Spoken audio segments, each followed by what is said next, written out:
The easy answer is because perception is reality, right? Because oftentimes when we meet with people, even if you're like a one-on-one type business, if you're a sole entrepreneur, if you're a bigger type business, if you're based in Victoria or New South Wales, if you're international, you're multinational, the business 101, right, or people nature 101, instinctively 101, we believe what we see, or the perception of someone is so powerful. Because if, say, someone rocks up late to a meeting, if someone doesn't dress smartly or professionally, if someone doesn't, put their best foot forward, whatever the context may be it in the way they set up their PowerPoint, be it in the way they enter into a room,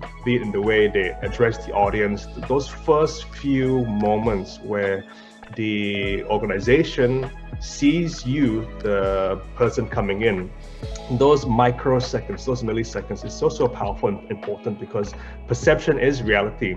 If you come in, haphazardly, or if you come in nervous with a nervous vibe or nervous energy, if your opening lines are, I think this, or I think that, instead of, look, this is what we're gonna do, this is the plan A to B. If you come in really passive, all these different things, that's the thing about human psychology, James, that we tend to, believe things based on our perception on things, even if that's not actually the case. But beyond that, look, there's so many nuances when it comes to doing business here in Australia versus doing things in Southeast Asia. That same question can be answered in different ways. Because and feel free to rein me in, James. So in Southeast Asia, right, things like timeliness. Time is, for better or worse, is very relative. As a community, as a whole, many of the meetings that I've been to back in Southeast Asia, if you say 10 o'clock, while people might be there at 10 o'clock, things don't really kick off till 10:15, for example. Or it's not even unusual for people to rock up late, because again, that's the norm, that time is a bit more fluid. And that ties into some studies around what's known as high and low context, which I can go into afterwards, James. But versus here in Australia, timeliness, or in the West in general, if 10 o'clock means 10 o'clock, rock up at 9:45, be ready and waiting. So those are a few thoughts, James.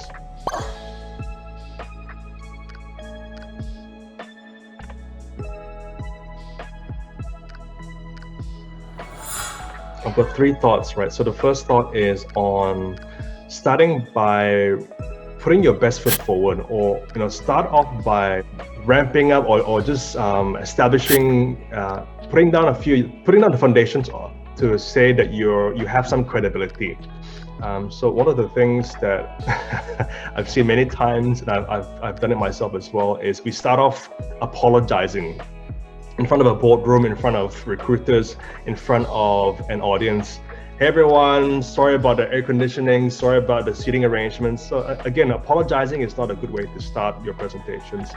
But instead, one of the really effective ways, powerful ways, is just to lay the foundations about your credibility. Meaning, go in, spend the first few moments, the first few slides, talking about your journey, talking about some of your key accomplishments, talking about your existing or previous clients.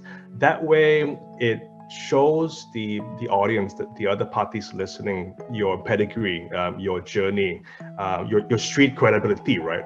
And so that's the first thing about presentations, James, that comes to mind around how we can best prepare ourselves to deliver. Start off by framing yourselves in your credibility.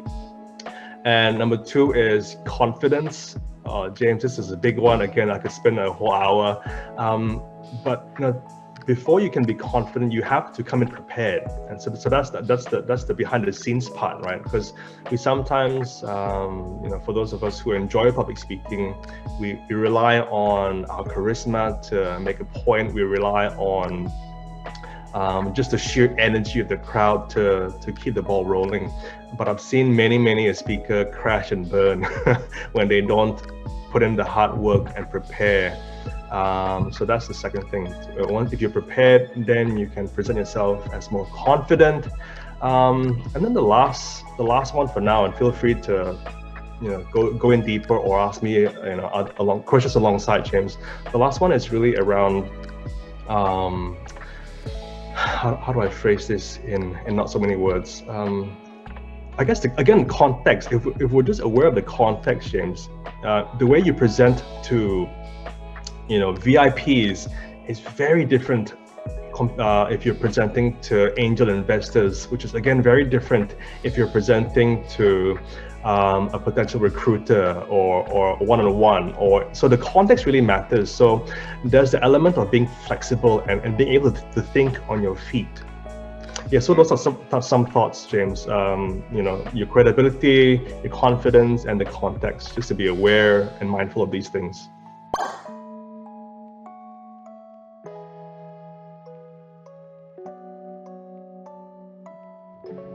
So I think when it comes to preparing themselves to present the ideas effectively online, there are three things which I want to kind of highlight. Number one is eye contact.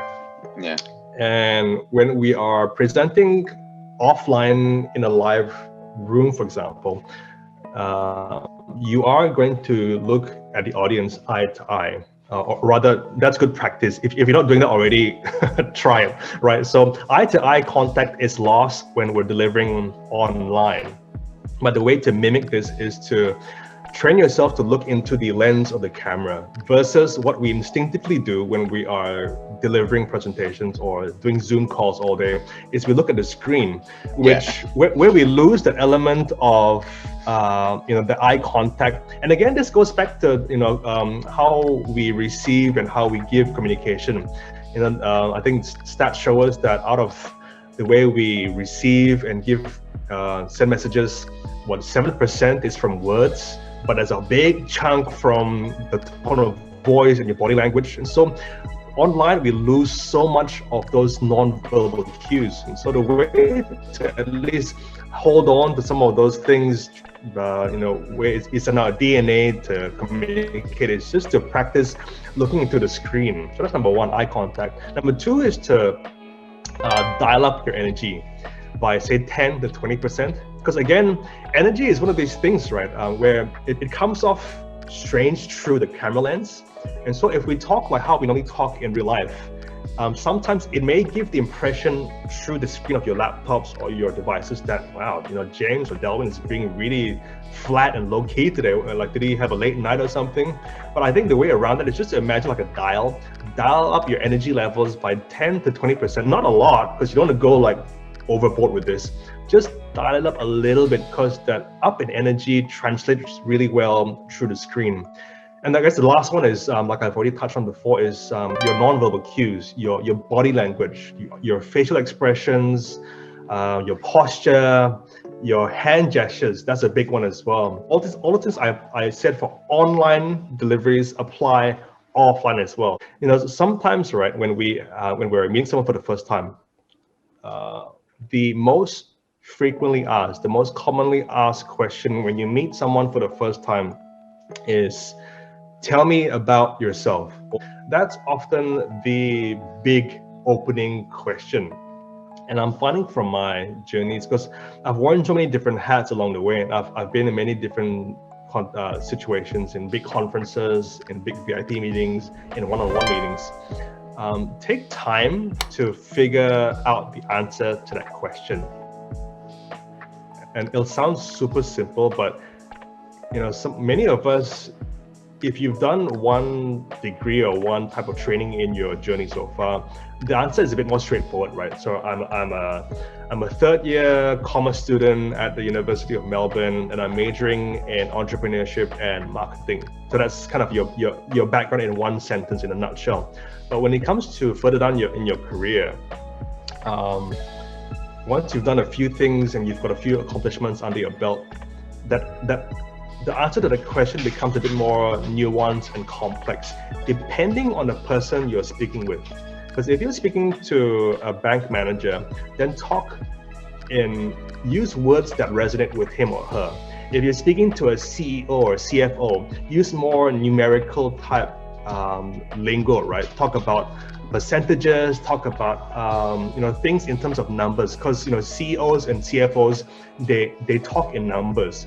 If you're speaking to international students, again, use simplified language, because English may not be their first language. So yeah, James, a whole bunch of ideas there around how to best prepare yourselves to present your ideas in a few effective ways.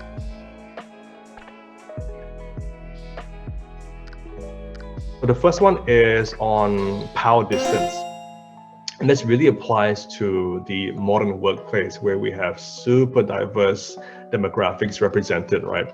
Power distance relates to how okay we feel speaking to our superiors or our juniors, right? So if you think about in Western type cultures, right? So the Americas, the Australias, the Germanys, these types of places, the studies have shown that when it comes to the modern workplace, it's very, very okay. It's accepted to treat your boss, your line manager, to treat your superiors like a buddy, like a mate.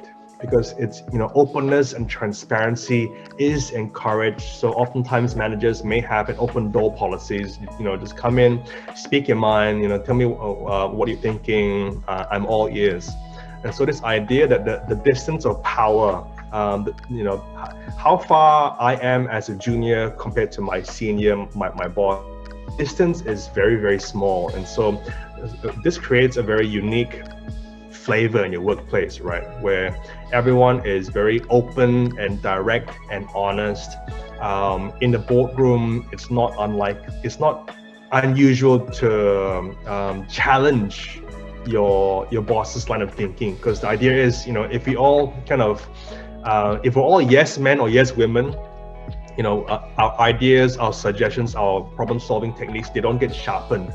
Versus if you're in a workplace or a boardroom where this whole spirit of challenging is accepted and welcome, that way, blind spots are reduced, right? So this idea that if you were to challenge your boss, he or she may or may not have already thought of the different perspectives or angles that you're suggesting. So, and therefore, the idea is that after that back and forth, which is quite an uncomfortable, moment of interaction. If you imagine just challenging your boss or challenging your juniors, is not a very pleasant thing. But studies have shown that the more we go back and forth with our ideas and our thinking and our thoughts, the sharper the outcome will be, in terms of the more pinpoint we can be in solving problems, the more innovative we can be. So that's one side, right? So the power distance. But on the other side, in many Southeast Asian countries, the idea of speaking up in the boardroom, the idea of challenging your boss, the idea of just barging into his or her room is so foreign, because again, this whole you're brought up to respect the leadership, respect your elders, respect the seniors. So again, that's a whole different minefield around how to navigate workplace dynamics and workplace culture. So I think that's one thing, right? So power distance, just to be aware and just to know that wherever you are, each place does have their own workplace energy or ethos, but just be mindful that culture has a big part to play on an invisible subconscious level. So power distance. Number two is on high versus low context cultures. So high context cultures are, again, I'm just going to use, I won't go into the depths of it, but again, if you think about many Southeast Asian countries, high context refers to how important context is. So if you imagine if you're going in for a one-on-one negotiation or discussion with someone in Southeast Asia, oftentimes there'll be, say, it's you and your colleagues, so two of you presenting, say, a proposal for a new IT program or new, some kind of a policy to around agriculture or whatever it may be, right? Versus you're going into a room where there might be 5 representatives present. So high context means to be aware that the other party, the 5 people, they'll think, they'll operate, they'll deliver their side of the story as a collective, as a community, as a group. Meaning that if you're going to ask a straight yes or no question, it's going to be considered very, very direct. Because if say, James, if you're asking me a yes or no question, if I'm in Southeast Asia right now, I may be very, very uncomfortable because I don't want to give a yes or no answer before I check in with my colleagues, right? Because I want to check with my representatives, my colleagues, the people around me, just to see what the collective notion, the collective response is to your proposal. Because context, it's a high context, so we treat any transaction as a community, okay? Versus low context refers to, it's very much more transactional, meaning if I like your product, you like my service, 5 minutes, yes, yes, no, no, yes. Very, very straightforward, very, very direct, very, very blunt. Yeah. So it's very different, right? Because you can imagine all the different traps and snares around that kind of situation. If you have someone from a high context country meeting with someone from a low context country, how do they meet in the middle? It's often really fascinating to watch, because on one side, you don't want to appear impolite or rude by not being direct. On the other side, if you ask really direct questions, that can be seen as very, very confrontational. So both sides need to be aware that business is done so differently in different cultures. Yeah. So high and low context cultures and power distance, James. These are just some of the big frameworks out there to be aware of around cross-cultural communications.